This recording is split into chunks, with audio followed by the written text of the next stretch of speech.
O Gabinete de Segurança Institucional da Presidência da República é responsável por assessorar o presidente em assuntos nucleares, de segurança cibernética, segurança das fronteiras e também por cuidar da segurança pessoal do presidente da República. E hoje a gente conversa com o ministro que é responsável por essa área, General Augusto Heleno. Olá, General, obrigada por falar com a TV Brasil.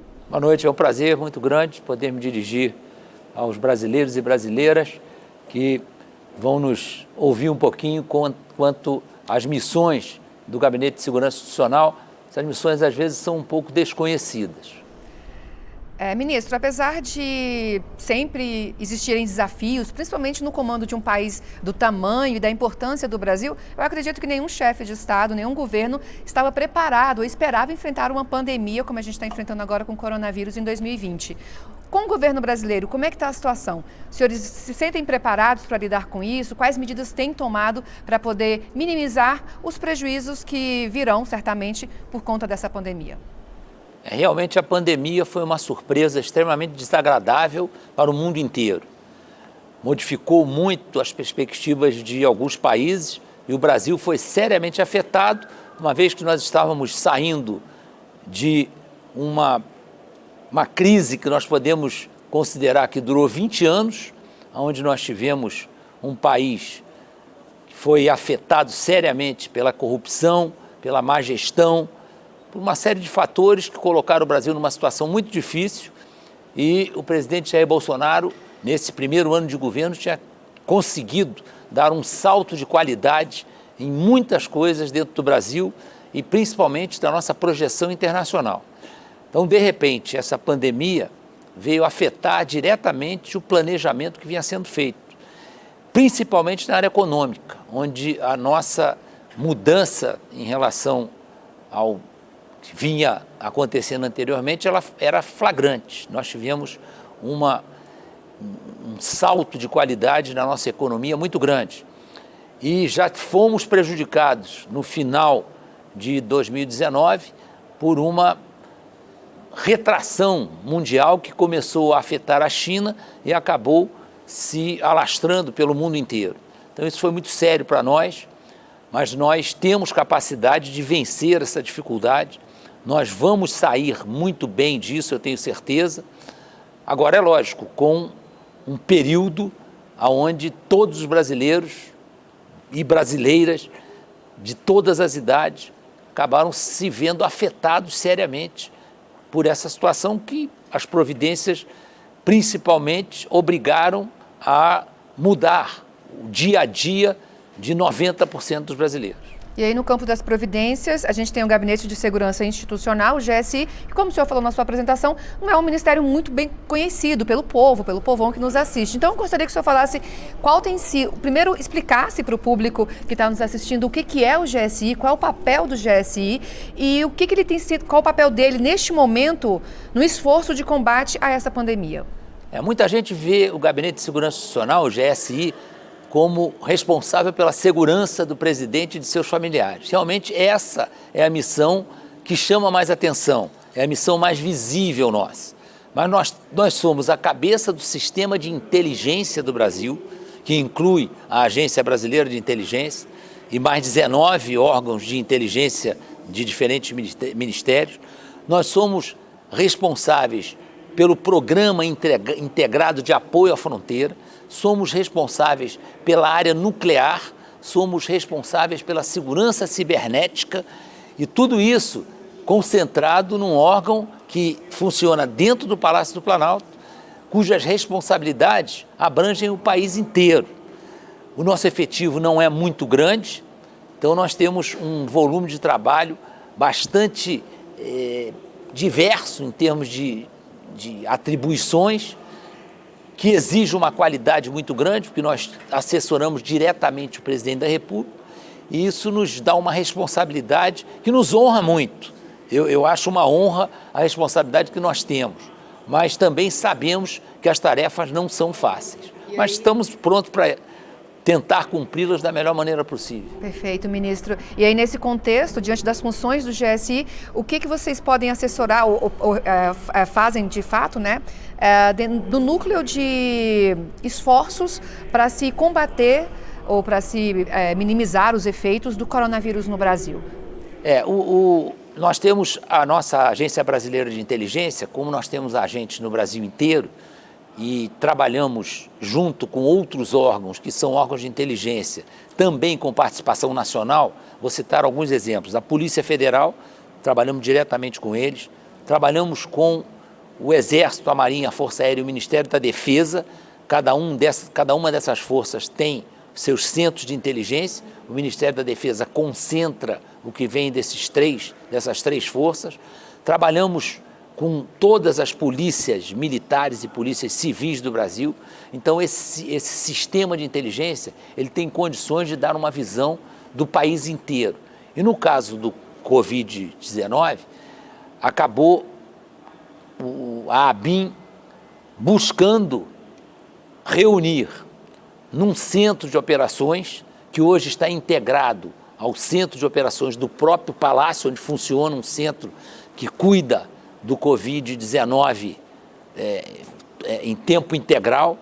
Então, a ABIN participa desse centro e oferece para algumas autoridades uma visão diária de todas as variáveis que afetam esse trabalho de controle do Covid-19.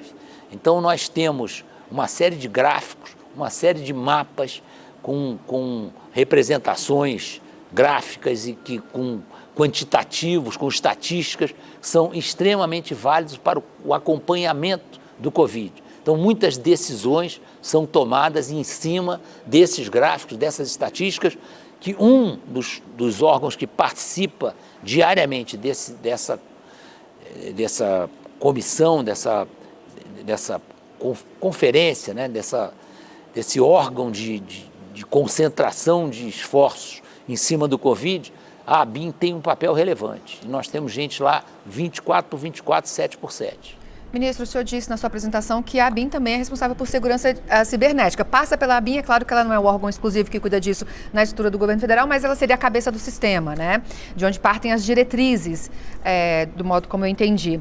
E a gente tem um aplicativo que foi lançado recentemente pelo governo, em que cadastram as pessoas, né, para poder, as pessoas que têm acesso, que têm direito ao chamado Corona Voucher, que é o auxílio emergencial de R$600 para as famílias que ficaram desassistidas economicamente diante dessa pandemia. Então, há uma preocupação lógica em relação à segurança cibernética, a que esse sistema não caia, porque muitas pessoas vão depender dele para poder receber esse benefício. Vocês também estão atuando, monitorando, imagino, essas questões de segurança cibernética. No caso da segurança cibernética, o GSI, ele é um órgão regulador, ele estabelece os princípios da segurança cibernética e estabelece normas para que esses princípios sejam aplicados na ponta da linha. Então, os ministérios, eles são praticamente orientados e são obrigados a traçar as suas diretrizes na área cibernética em cima dos documentos que saem do GSI. No nosso caso agora, todos estão preocupados com a possibilidade de haver interferências desagradáveis, né? Até algumas fraudes em relação a esses participantes, esses beneficiários dessa série de intervenções que o governo pretende fazer junto à população mais necessitada. E nós temos certeza, hoje, por tudo que a gente consegue controlar, que nós provavelmente não teremos esses incidentes na área governamental com relação a esses pagamentos, principalmente, que vão ser feitos para pessoas que têm necessidade realmente de receber esse auxílio governamental. Então, nós temos confiança, uma confiança muito grande na nossa segurança cibernética. É lógico que existem ataques diários à rede, muito numerosos, mas nós temos conseguido conter isso. Eu tive essa experiência como chefe do Departamento de Ciência e Tecnologia do Exército, onde tínhamos uma média de 20 mil ataques mensais na rede do Exército. Tivemos êxito o tempo todo e aqui a mesma coisa. Eu acredito que nós não teremos problema. Certo. Ministro, o senhor testou positivo para a Covid-19, né? O senhor é um perfil que se enquadra no grupo de risco por conta da idade. Eu queria que o senhor relatasse a sua experiência pessoal, até onde o senhor puder ir, claro, com esse vírus, e como foi se afastar, né, fisicamente, pelo menos, do trabalho num momento tão difícil para o país. Olha, nesse ponto eu dei muita sorte, que apesar de eu ser do grupo de risco numa faixa já complicada, eu comecei a ser testado imediatamente na volta de Miami, que eu fui com o presidente, voltei com o presidente, fiz um primeiro teste e tive negativo, ou seja, não estava presente o coronavírus. Aí fui levado a um segundo teste. No segundo teste apareceu positivo. Então eu passei a fazer a quarentena. E durante todo o tempo, incluindo esse primeiro tempo que eu não tinha nenhum diagnóstico dizendo que tinha presença do coronavírus no meu organismo, o segundo período onde já tinha o teste positivo, eu não tive nenhum sintoma, zero, né? Basta dizer que eu fazia diariamente alguma coisa de musculação, mais de 1 hora de bicicleta ergométrica e fiz um novo teste agora, depois dessa internação que eu fiz 15 dias em casa e estou perfeitamente, 0 quilômetros, né? Não estou pronto para ter outra não, essa história estou pronto para ter, não estou pronto para ter outra não, estou fora, mas realmente não tive maiores problemas de saúde com isso e torço para que todos aqueles que sejam afetados ou sejam diagnosticados com o vírus que possam ter a mesma sorte que eu tive durante esse período. Certo, ministro, nesse momento então em que o Brasil inteiro está preocupado, né, com razão, tanto do ponto de vista econômico quanto do ponto de vista da saúde, se não da própria pessoa, mas daquelas pessoas que lhe cercam, que lhe são caras, que mensagem o senhor deixa, o senhor que é assessor muito próximo do presidente Jair Bolsonaro, que tem uma convivência muito próxima, inclusive, com ele no âmbito pessoal, que mensagem o senhor deixa para os brasileiros que estão hoje assistindo o senhor e com uma grande interrogação sobre o seu futuro? Essa interrogação, ela está convivendo com todos nós, até porque como essa pandemia chegou de surpresa e os próprios infectologistas, os especialistas, os médicos, as próprias enfermeiras, todos foram surpreendidos com a chegada de uma vou chamar de doença, mas realmente é uma situação que pode afetar a qualquer um de nós. Nós vemos nas entrevistas uma divergência muito grande de posições. O próprio presidente da República tem colocado como seus 2 grandes objetivos proteger os idosos, claro, evitar ao máximo os óbitos, que é lógico que ninguém pode tomar nenhuma medida se ele sabe que aquilo ali vai trazer como consequência um aumento de óbitos. Ele tem essa preocupação constante. E tem uma outra preocupação que é extremamente relevante, que é o emprego, a família, né, a manutenção da família em condições de prover recursos para o seu sustento, para a sua alimentação, para as suas necessidades básicas. Isso é uma preocupação que o presidente tem externado todo o tempo e eu tenho certeza que pouco a pouco vão sendo flexibilizadas algumas convicções que inicialmente dominaram a maioria dos especialistas. Mas o que a gente tem percebido é que as próprias curvas, algumas delas se desenvolveram rapidamente.